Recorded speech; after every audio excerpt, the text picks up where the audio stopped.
बहुत आभार जो इतने विस्तार से उन्होंने हम सब कार्यकर्ताओं का मार्गदर्शन किया है। और अब जिनके लिए देश रक्षा परम पुण्यम, देश रक्षा परम व्रत है, इस भाव के साथ जिन्होंने अपना सर्वस्व मां भारती के श्री चरणों पर न्यौछावर कर दिया, हम सब सौभाग्यशाली हैं जो ऐसे संत पुरुष प्रधान सेवक की छत्र छाया में आनंद पूर्वक जीवन जी रहे हैं। मैं ईश्वर से प्रार्थना करती हूं कि आपके नेतृत्व में इस युग का, इस देश का विकास हो। इसी कामना के साथ मैं अनुरोध करती हूं हमारे माननीय प्रधानमंत्री आदरणीय नरेंद्र मोदी जी से कि वे आए और अपनी ऊर्जा के संचार से हम सब कार्यकर्ताओं में, अपने परिवारजनों में एक नई ऊर्जा और इच्छा शक्ति का भाव भर दे। माननीय प्रधानमंत्री जी को जय श्री राम, भारत माता की।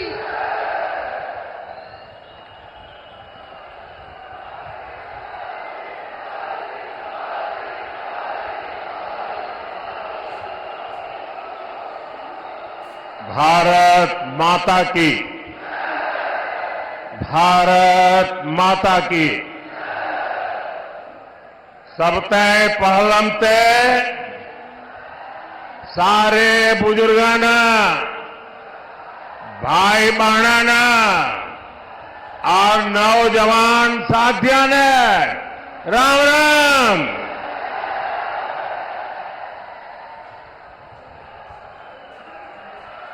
मैं सबसे पहले तो आप सबकी क्षमा मांगना चाहता हूं, क्योंकि हमारी पार्टी के यहां के साथियों ने ये जो पैंडल बनाया वो छोटा पड़ गया और इतने ही लोग बाहर धूप में तप रहे हैं। जो लोग धूप में तप रहे हैं उनको जो असुविधा हुई, इसके लिए मैं क्षमा मांगता हूं। लेकिन मैं आपको विश्वास दिलाता हूं, आप ये जो तप कर रहे हैं ना, ये आपका तप बेकार नहीं जाने दूंगा, विकास करके लौटाऊंगा। साथियों, अग्रोहा धाम, गुरु जंबेश्वर, खाटू श्याम जी और माता भनभोरी ब्राह्मणी देवी को मैं सर झुका के प्रणाम करता हूं। ये राखी गढ़ी की धरती है। ये क्षेत्र देश प्रेम और प्रकृति प्रेम दोनों के लिए जो बलिदान दिए गए हैं, उसको यहां के लोग आज भी स्मरण करके पूरी मानव जात को प्रेरणा देते हैं। यहां अंग्रेजों की क्रूर तोपों के भी जख्म है, तो यहां पेड़ों की रक्षा के लिए बिश्नोई समाज के तप और त्याग की मिसालें भी हैं। यहां के विकास में स्वर्गीय भजनलाल जी का भी बड़ा योगदान है, आज भी लोग याद करते हैं। और ये मेरा सौभाग्य रहा कि मुझे हरियाणा में काम करते हुए भजनलाल जी के काम को देखने का मौका मिला और चौधरी बंसीलाल जी के साथ काम करने का मौका मिला। और चौधरी बंसीलाल जी मुझे हमेशा कहते थे कि भाई देख, तेरा और मेरा विशेष नाता है। मैंने कहा क्या? और फिर वो मुझे महर्षि दयानंद जी के जीवन के विषय में बड़े भावुक होकर के बातें बताते थे। महर्षि दयानंद सरस्वती जी गुजरात में पैदा हुए, लेकिन जितनी जानकारियां मुझे नहीं थी, उससे ज्यादा जानकारियां महर्षि दयानंद जी के विषय में चौधरी बंसीलाल जी से मैं सुना करता था। और वो कहते कहते भावुक हो जाते थे। साथियों, मेरा सौभाग्य रहा है, हरियाणा ने मुझे बहुत कुछ दिया है, बहुत कुछ सिखाया है। मैं हरियाणा के विकास में योगदान देने वाली हर संतान को नमन करता हूं। आज सरदार भगत सिंह जी की जयंती पर भी मैं उन्हें श्रद्धा सुमन के साथ प्रणाम करता हूं। साथियों, हरियाणा की माताओं बहनों ने यहां एक नारा दिया है, म्हारा हरियाणा नॉन स्टॉप हरियाणा। हरियाणा का विकास ऐसे ही नॉन स्टॉप चलते रहना चाहिए।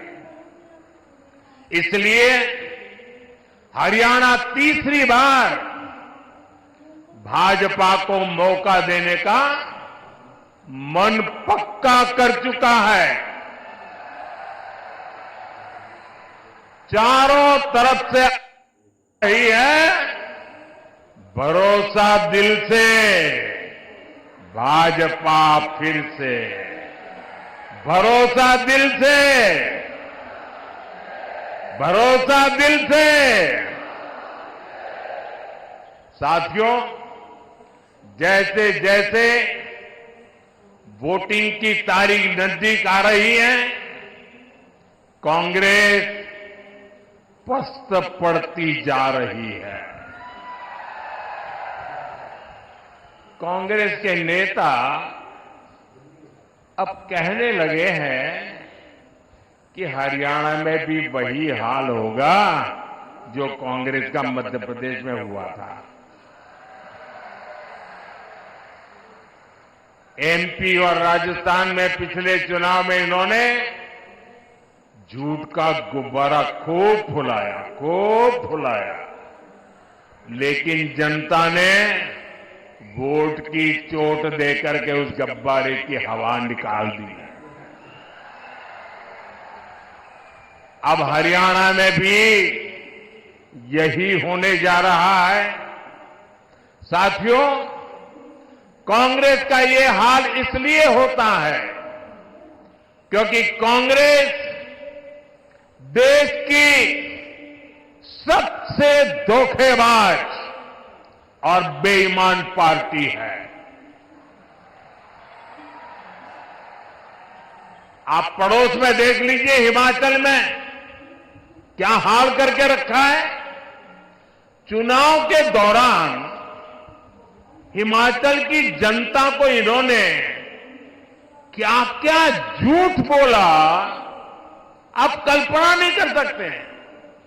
अब सरकार बनने के बाद कांग्रेस ने अपने वायदों से पल्ला झाड़ लिया है। जनता कांग्रेस से कह रही है, क्या हुआ तेरा वादा?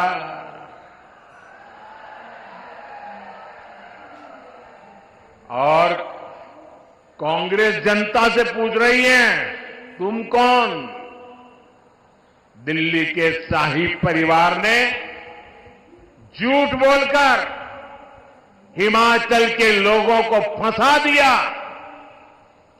आज हिमाचल में कर्मचारियों को उनकी सैलरी और डीए देने तक इनके पास बजट नहीं है।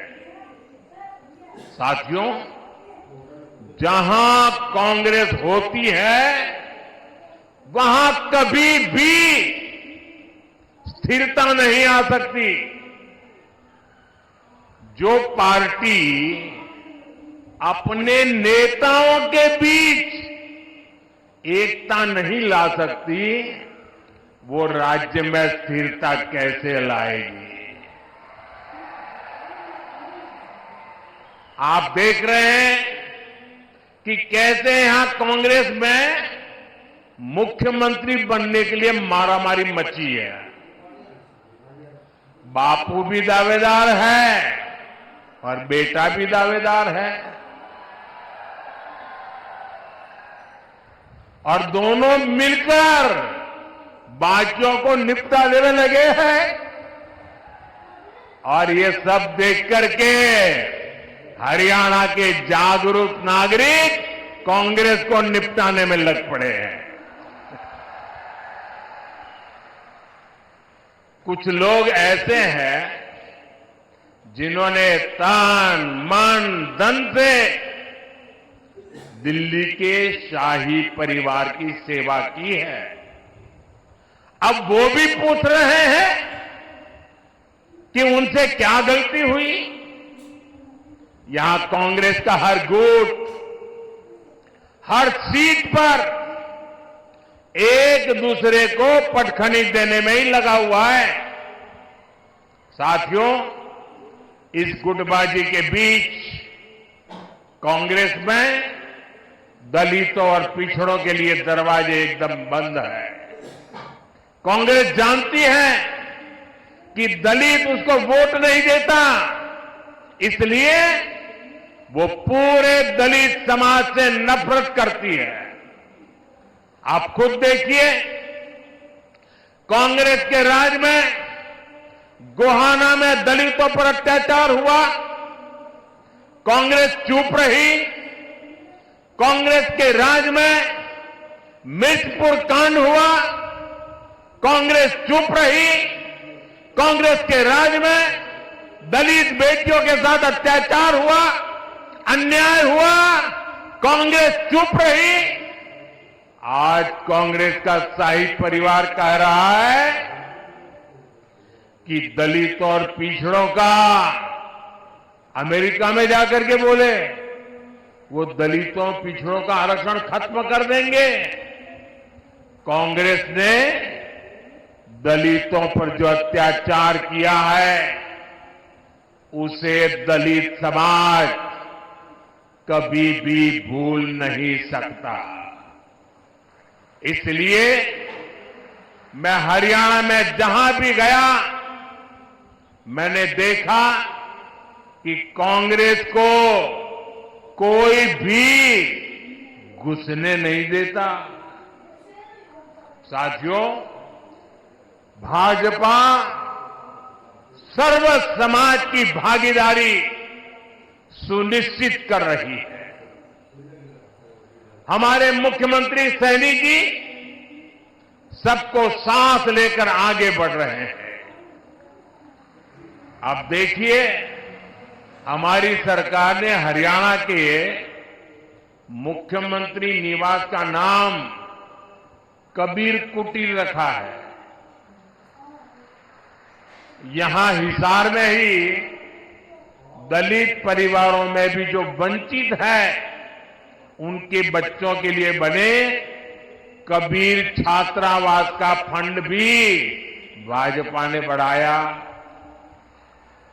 भाजपा सरकार वंचितों को सिर्फ सहारा देती है, इतना नहीं बल्कि उनके सपनों को उड़ान भी देती है।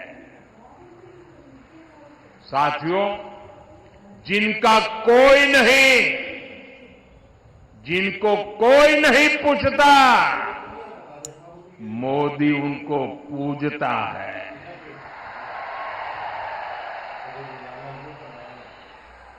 आज मुद्रा योजना से हरियाणा के लाखों लोगों को बिना गारंटी के लोन मिले हैं। ये गरीब, दलित, पिछड़े, आदिवासी परिवारों के लोग हैं। मोदी ने रेहड़ी, ठेले, पटरी पर काम करने वाले अपने भाई बहन का भी ध्यान रखा है। ये कोई धन्ना सेठ नहीं है, ये गांव, गरीब, दलित, पिछड़े परिवारों के मेरे भाई बहन हैं। कांग्रेस ने इनको कभी नहीं पूछा, इनकी गारंटी भी आपके इस बेटे ने ही ले ली है।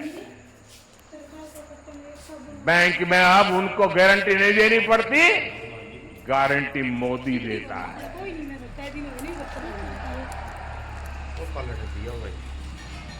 जगमा जनता इनको भी पीएम स्वनिधि योजना से हजारों रुपए की मदद बिना गारंटी के बैंक से मिली है। साथियों, कांग्रेस इतना बड़ा स्वार्थी दल है कि उसे वोट के अलावा